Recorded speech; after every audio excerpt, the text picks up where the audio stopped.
Good boy. Come on, Timber.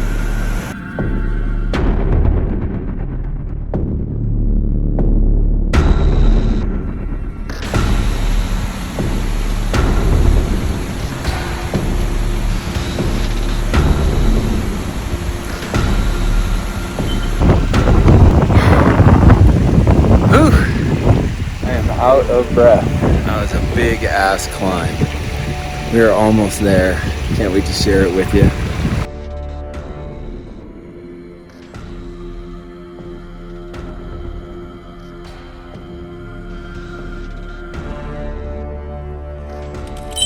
Alright, again, one of my favorite parts of the backcountry is imagining things, looking at maps and navigation, hoping I know the route. We came back from the lake down here.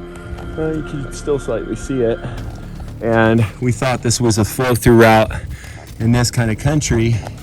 And that I think I'm gonna pop over this and catch this view, which always is one of my favorite parts, is I have that spirit that's just gotta see what's over the next ridge. And look at that. The lake's still partially frozen. Man, it is July, I think 1 or 2 right now. Holy mishamoly, look at the blueness. So beautiful. And that one on the far edge is still partially frozen. But look at these chains up here. I mean, it's just amazing. Oh, so blessed. Wow. Super duper uber cool.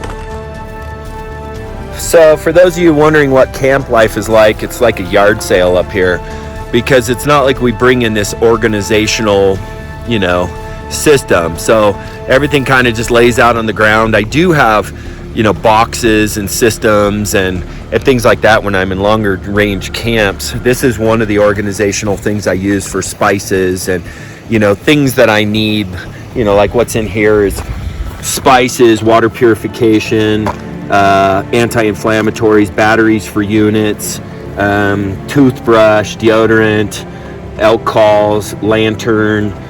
Those are antacids because sometimes they deal with that in the backcountry. Note tablet, extra, tent stakes, the stuff that can kick your ass if you don't have it. But this is a bare bones camp as far as our tent goes. It's a little 4-man, lots of room. Got a couple of sleeping bags. We only hauled 2 goats, clothes bag, backpack in case I need to carry stuff. And then the goats just kind of lay around with us in camp. I keep them from rubbing on trees and I keep them from scratching out beds. And, we bring a little, what we lovingly call our shitter shovel and toilet paper. And, we just camp and leave no impact. So especially in places like this, we're in, really pristine high alpine. There's very little sign of other human beings here. Some guy did build a fire ring, which is you're not supposed to, and I don't. I think it is a good part of stewardship. But here's the lake we're on, and we're gonna go up. I'm gonna try to go to let's see if I can see it. Yeah, top of this ridge. And then we're going to see if we can see into the cirque below. There's like another 4 chains in there, and I'm not positive if that drop off is super cliffy and whether we can get in there. So we're going to scout it. I've already done the topographical map scouting, but now I'm going to physically at least get to the top of that ridge and then see if I can safely navigate with the goats, drop into another basin, and then have a neat loop down. So that's what we're doing this morning. Wanted to give you kind of a breakdown of the actual camp. We still have tons of snow. I was going to go up. There's a whole nother lake chain up in here, but there's so much snow. I know I'm going to be dealing with that. But the water's just crazy crystal clear. I don't know if you can actually really see how clear it is, but dumb clear. In the past, this lake has been full of fish, and it's not. So they had some kind of winter die off or whatever, which happens on these. They'll get such a thick layer of ice up here that the lake will deoxygenate, and when they lock, and then they lose the oxygen and they die. So this lake has had a die off. Last time I was here, there was fish everywhere. So it's another thing that makes kind of some of this stuff difficult, to know how to take care of yourself out here if you're planning on fish, and sometimes they just don't have them. So anyway, that's the camp report.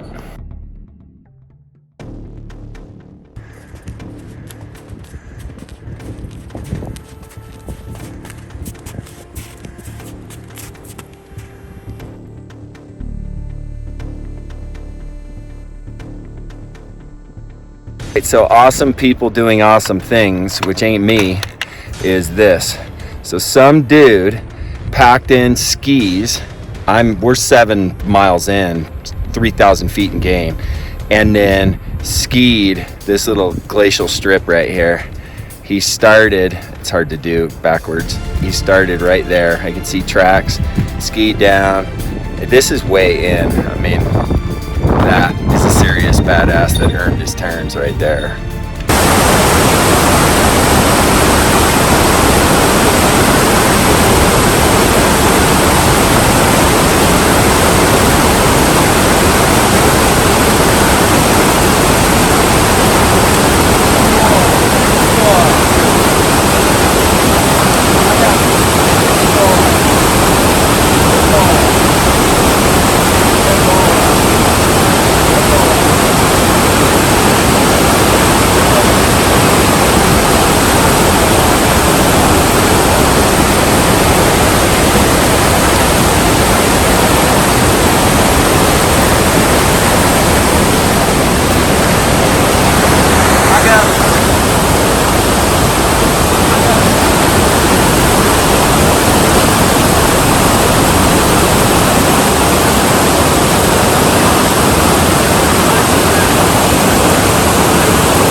Hi, goats.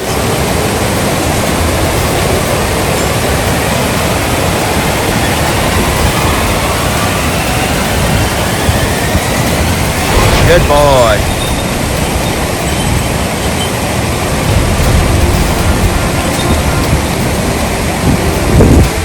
Good boys.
Okay.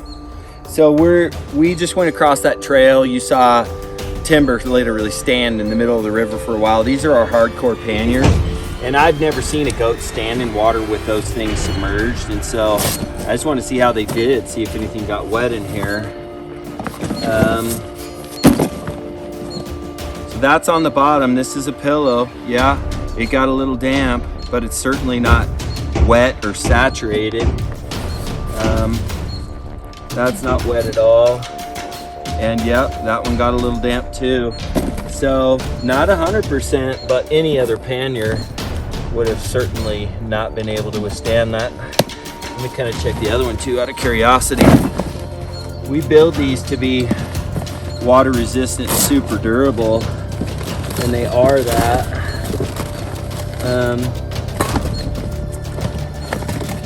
Yep, this one got slightly damp too, but you can see kind of just a little bit. And he stood in the water for a while, so not perfect, but super good. So there it is.